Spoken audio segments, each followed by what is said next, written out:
But I think it was pretty evident there how he's coming up, he's coming off the bit, he doesn't want to go, but he has to get in front of my leg. You can't ride him if they're not in front of your leg. And there he broke.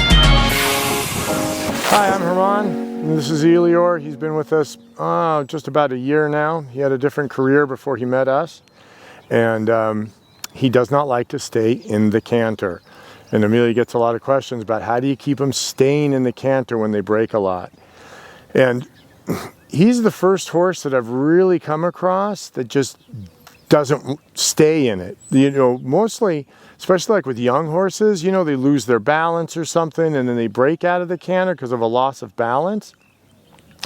And I remember taking lessons way back and they're like, oh, don't let him get away with that. Don't let him get away with that. But it was never been my feeling that horses are trying to get away with anything. They lose their balance, they break, right? And so I would rebalance in the trot and get back to the canter.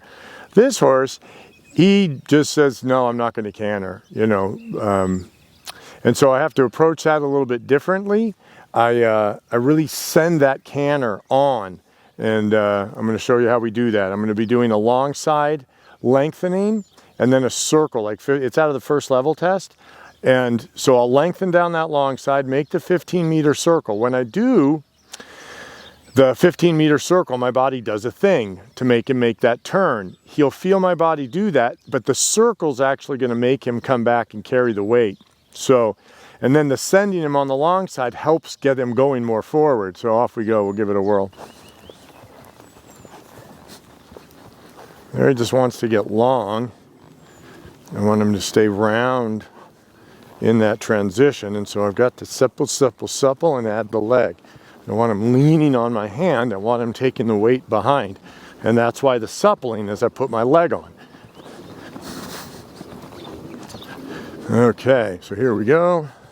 Sit, and aid. See, that is all him behind my leg. All this head bobbing and everything, it's because he's not forward. So we're going to go a little over pace, and then I aim for a 15-meter circle, and I let the circle bring him back into a better balance.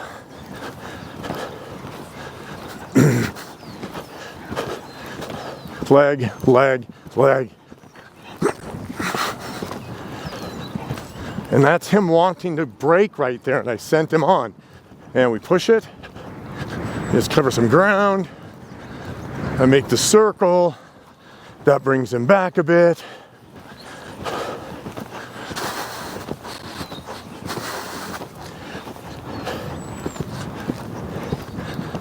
And working on the suppling. And then we go again. We cover ground. Yeah, the frame's getting better. He's a little more consistent in the contact because he's better back to front. There's a little more through and in front of my leg. Now, obviously, the first one, it's a little exciting, but he has to get in front of my leg. You can't ride him if they're not in front of your leg. And there he broke. Now I got to organize this because he's too much on the forehand, and we try it again.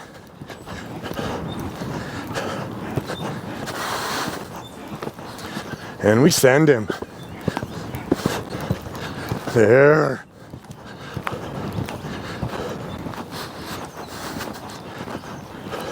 So we're doing transitions within the gait. We're staying in the canter. We're making the canter bigger. And then we're making it come back. And here now I got to be on my toes because he got me last time. There. There.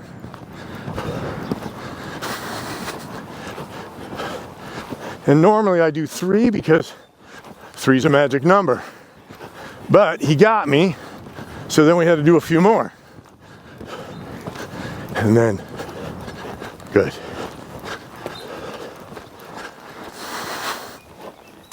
But I think it was pretty evident there how in that first one, how he's coming up, he's coming off the bit, he doesn't want to go.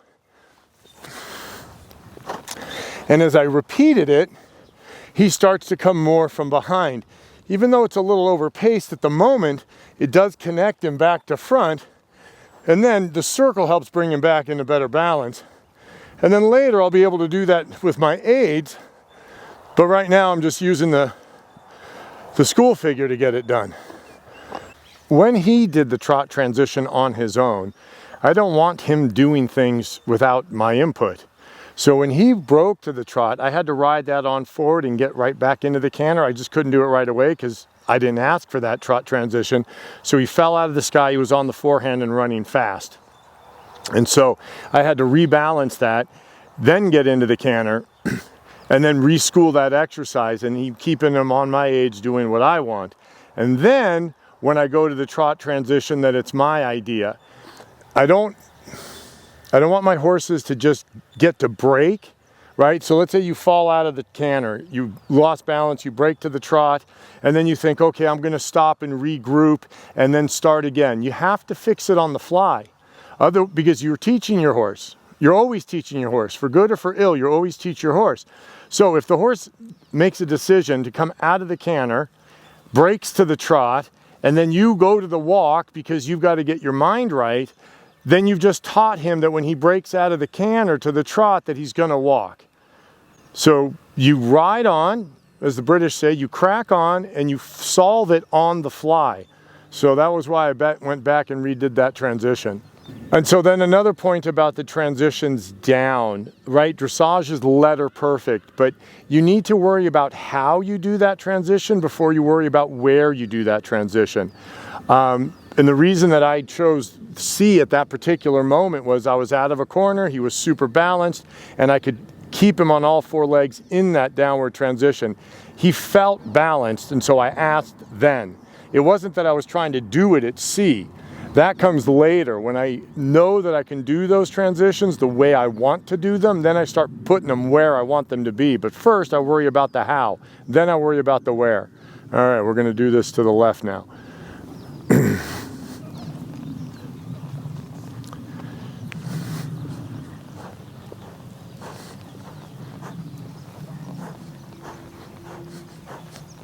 And now this guy likes to make me sit to the outside, so always thinking about bringing my right butt cheek over into the center of the saddle, so I'm on the left side. And here we go, right? I'm putting my leg on. He wants to plow past the bit, so I'm suppling. Suppling is also known as scrambled eggs in our community. That's a good boy. So I'm gonna do a little posting because the balance isn't quite right. He's not really coming up through. There we go. That's a bit more forward. I like the softness in the back now. And so then I'm going to go ahead and sit. I want him to take my weight in the sitting and then give him the aid. And that's kind of a mess. All behind my leg. How do we know that? Because whatever's going on in front of the saddle is also going on behind the saddle. So you saw him get long and raise up his head. So he got long in front, he's also getting long behind. So we need to repeat that. See if I can, and there he wants to get behind my leg. No, he wants to run past the bit. And it's a balancing act. Stay in front of my leg and respectful of the bit. And then we can try it. There we go. And here we're gonna allow it out and lengthen.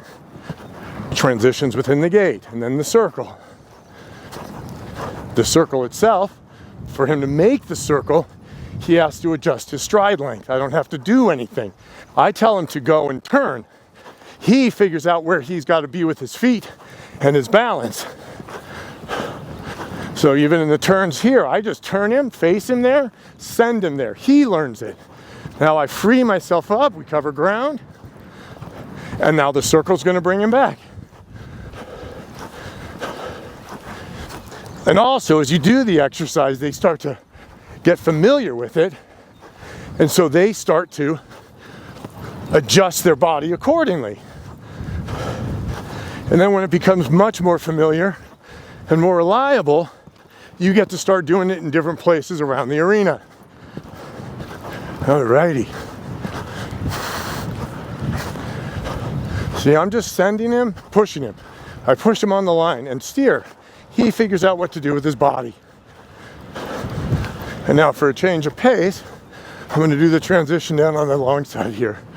We go. He's going to think go, and I say trot.